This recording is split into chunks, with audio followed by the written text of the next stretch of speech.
رات کے آخری پہر جب ساری دنیا نیند کی آغوش میں ہو اور آپ اللہ سے ہم کلام ہوں، تو وہ اپنی رحمت کی چادر میں لپیٹ لیتا ہے۔ اس کو تمہارے گناہوں سے کوئی فرق نہیں پڑتا۔ اگر ایک بار تم اس کی جانب لوٹ جاؤ تو آسمان کی اونچائی جتنے بھی گناہ کر کے اس کے پاس جاؤ نا، تو وہ بس آنسوؤں کے ایک قطرے سے معاف کر دیتا ہے، سب بلا دیتا ہے، مگر محبت کرنا نہیں چھوڑتا۔ اللہ توڑتا ہی تب ہے جب تک ہم اس سے جڑ نہیں جاتے۔ جب ایک بار اس سے ہم جڑ جاتے ہیں، تب وہ ہماری بے سکونی کو سکون میں بدل کر ہمیں راحت بخشتا ہے۔ اس سے جڑ جاؤ، معجزے کرنے میں پل بھر نہیں لگے گا۔ اور تہجد پڑھنے والوں کو معجزوں کا انتظار نہیں کرنا پڑتا، بلکہ معجزے خود ان کا انتظار کرتے ہیں، کیونکہ تہجد پڑھنے والوں کا صلہ صرف کن ہے، تہجد کی دعاؤں پر کن۔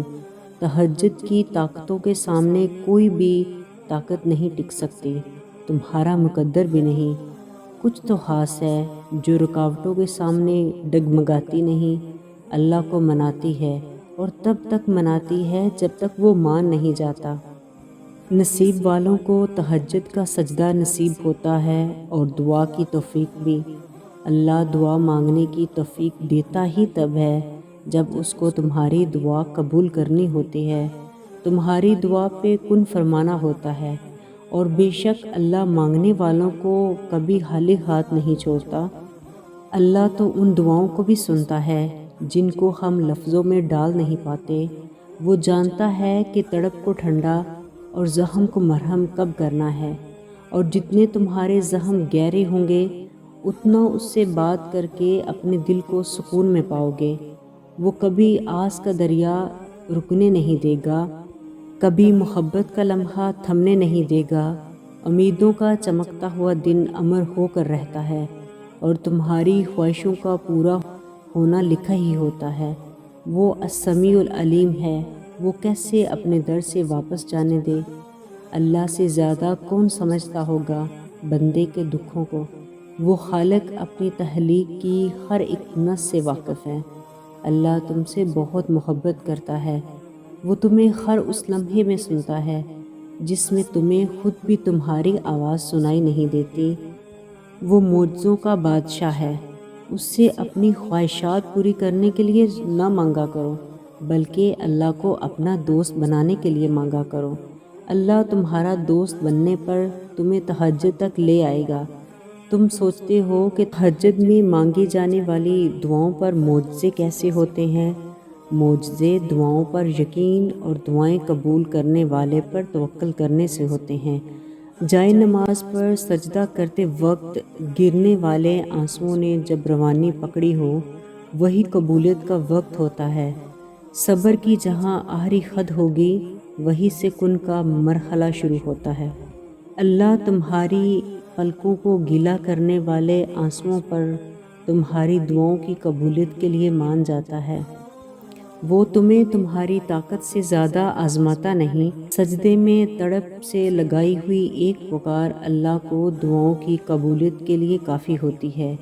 وہ جانتا تھا کہ تم مانگنے کے بعد شک میں رہو گے، اسی لیے اس نے قرآن میں یہ بات لکھ دی ہے کہ مجھ سے مانگو میں ضرور قبول کروں گا، تاکہ جب جب تم پڑھو تو تم سکون حاصل کرو۔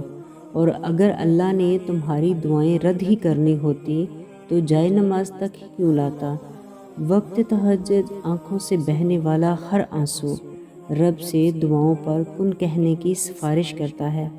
اللہ تمہیں لوگوں کے ہاتھوں سے توڑ کر خود سے جوڑتا ہے، حالات سے مجبور ہو کر تمہیں سجدوں تک لاتا ہے، یوں آزمائش سے گزار کر تمہیں تہجد کے معجزوں تک لاتا ہے۔ اور جب بات تہجد تک جا پہنچے، وہاں ناممکن کچھ بھی نہیں رہتا۔ تہجد سے تمہارا تعارف یوں ہی نہیں کروا رہا، یقیناً تمہارے نصیب میں ہزاروں معجزے ڈال دیے ہوں گے، ہزاروں معجزے ڈال دیے ہوں گے۔ اور خدا کی محبت صرف محبت نہیں ہے، بلکہ امید ہے، ایسی امید جس کو زوال نہیں۔ کبھی بھی اس کی حکمتوں کو شک کی نگاہ سے نہ دیکھو، کیونکہ اس کی حکمتیں تمہاری سوچ سے کہیں زیادہ وسیع ہیں اور تمہارے انتخاب سے کہیں زیادہ بہتر بھی۔ جب تم ایمان رکھتے ہو تو تم ان چیزوں پر بھی یقین رکھتے ہو جسے دوسرے دیکھ نہیں پاتے، جنہیں تم معجزے کہتے ہو۔ جب تم اللہ پر یقین رکھتے ہو کہ اللہ تمہاری مدد کرے گا تو پھر واقعی میں معجزے ہوتے ہیں۔ جو آنسو سجدوں میں بہائے جاتے ہیں، اللہ ان کا برہم کبھی نہیں توڑتا۔ اللہ کن کہتا ہے اور تقدیر کا لکھا بدل دیتا ہے، اور معجزوں کے دروازے تو ہمیشہ سے کھلے ہیں۔ تہجد تو اپنے آپ میں ایک معجزہ ہے۔ تہجد میں اللہ سے سب کچھ کہہ کر تو دیکھو، پھر دیکھنا وہ سب بند دروازے کہاں کہاں سے کھولتا ہے۔ اللہ کے کن فرمانے کی دیر ہے، منزلیں تو کیا نصیب بھی بدل جاتے ہیں۔ دل سے تم دعا کرو اور عرش والا سنے نا، ایسا کبھی ہو نہیں سکتا۔ اللہ درد اور تکلیف میں لگائی ہوئی پکار کبھی انسنی نہیں کرتا، اور دعا میں بڑی قوت ہوتی ہے۔ خالق حقیقی کو پکارنے میں عجیب لذت اور سرور ملتا ہے۔ اندھیروں سے اجالوں کی طرف سفر ہونے لگتا ہے، مصیبتیں ٹل جاتی ہیں اور آزمائشیں رحمت بن جاتی ہیں۔ خوف و ہراس قوت ایمانی سے لبریز ہو کر یقین کی منزل تک پہنچتا ہے، اور اللہ رب العزت کی رحمت اور عنایت بن جاتا ہے۔ سب کو اپنی دعاؤں میں یاد رکھیں، ہو سکتا ہے کہ کسی کے لیے آپ کی دعا رحمت بن جائے۔ اللہ سے دعا کیا کریں کہ وہ ہمارے دل کو اپنے قریب لائے اور اسے خوبصورت بنائے۔ اللہ ہم سب کو نماز تہجد کی توفیق عطا فرمائے۔